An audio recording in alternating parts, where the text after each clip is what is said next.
In the mists of ancient Wales there rides a figure of legend, her story whispered across centuries. She is no mere mortal. She is Rhiannon, the goddess of sovereignty, whose name alone strikes a delicate balance between grace and sorrow. But behind the ethereal beauty lies a tale of heartbreak, betrayal, and a curse so devastating it would change the fate of a kingdom. Today we uncover the untold story of a goddess whose trials and endurance echo through the ages. Prepare to enter the world of Rhiannon, the enigmatic queen of the Otherworld, whose strength defies both gods and men. Rhiannon's roots stretch deep into Celtic and Welsh mythology, a symbol of ancient sovereignty intertwined with the mysteries of the Otherworld. Her name likely originates from the Proto-Celtic term Rigantona, meaning Great Queen, a fitting title for a deity so intimately connected to rulership and the natural world. In the earliest tales, Rhiannon is portrayed as a goddess with dominion over horses, creatures that in Celtic traditions symbolized strength, endurance, and the ability to traverse between realms, both physical and spiritual. Horses were more than mere animals in the Celtic world. They were sacred, embodying freedom, power, and nobility. In this sense, Rhiannon's association with them speaks to her role as a mediator between worlds, someone who could guide her people, not just across physical terrain, but through spiritual journeys as well. Her representation riding a white horse is symbolic, not just of purity and grace, but also of her connection to the Otherworld, a mystical realm where gods, spirits, and magical beings dwell. Rhiannon was not just a passive figure of beauty. She was active, decisive, and fiercely independent. In the myths, she often defies societal expectations, choosing her own path, even at great personal cost. Her story is one of contrasts, divine sovereignty mingled with very human struggles.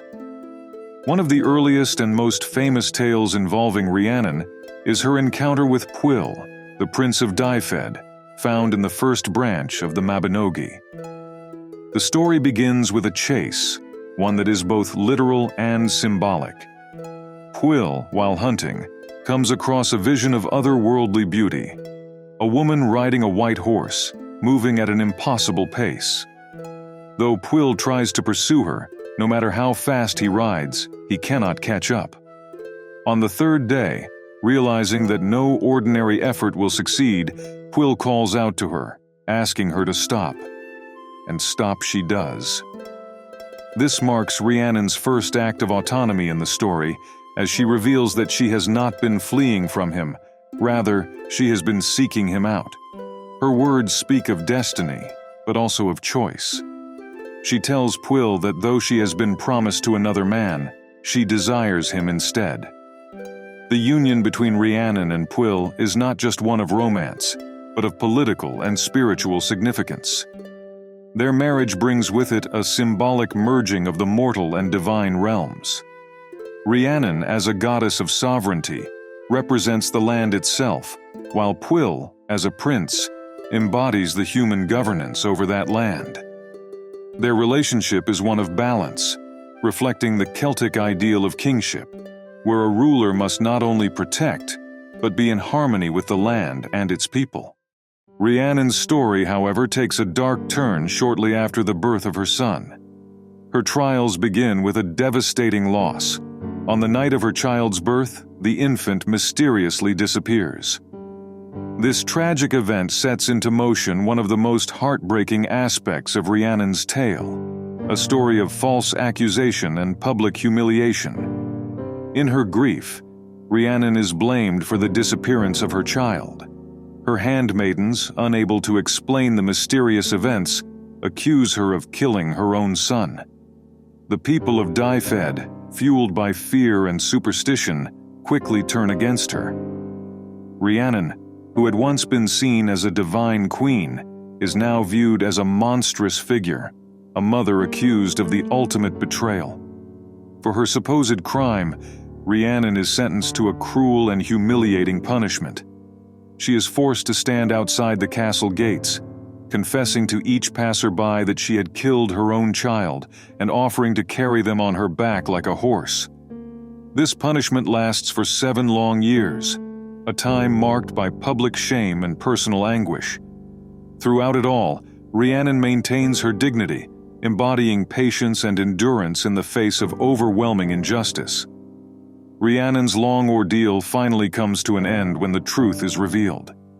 Her son, it turns out, had not been killed, but was taken by magical beings and later discovered living with a noble family. The child, named Pryderi, is returned to Rhiannon, and her innocence is proven. Her restoration to her rightful place as queen is not just a personal victory, but a restoration of the natural order.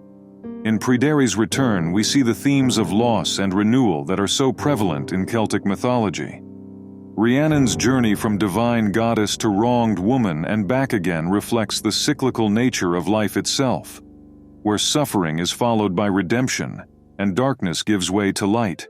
Rhiannon's story is not just about personal trials.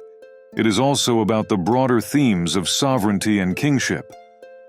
In Celtic culture, sovereignty was more than a political concept. It was a sacred trust between the ruler and the land. The ruler, often male, was seen as wedded to the land itself, which was personified as a goddess. This relationship was one of mutual care. Just as the king protected and nurtured the land in turn provided for its people. Rhiannon, as a goddess of sovereignty, represents this sacred bond. Her trials and redemption are symbolic of the land itself, fertile, then barren, and finally restored. Her connection to the Otherworld also speaks to the Celtic belief in the thin veil between the mortal world and the divine. Rhiannon, as a figure who moves between these worlds, embodies the power to guide and protect those who seek her aid. Horses, as we've noted, are central to Rhiannon's identity, but their significance goes beyond their association with sovereignty. In Celtic tradition, horses were seen as liminal creatures, able to traverse the boundaries between the physical world and the otherworld. They were symbols of transformation, embodying both the speed and grace needed to navigate the complexities of life and death. For Rhiannon, her connection to horses reflects her own transformative journey.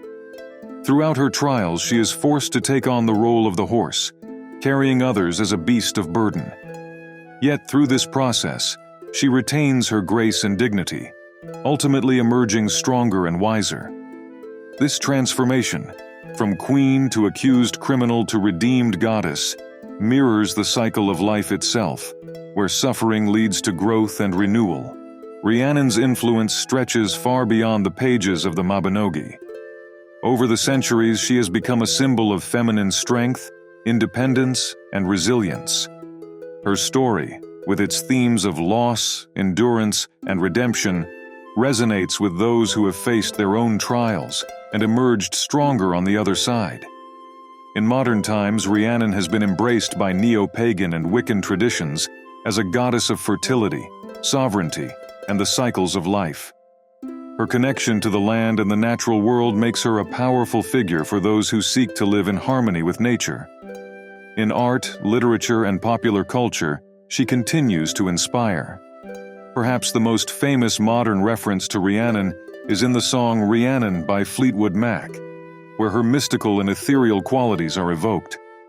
Rhiannon, the Celtic goddess of horses and sovereignty, embodies a legacy rich in power, grace, and complexity.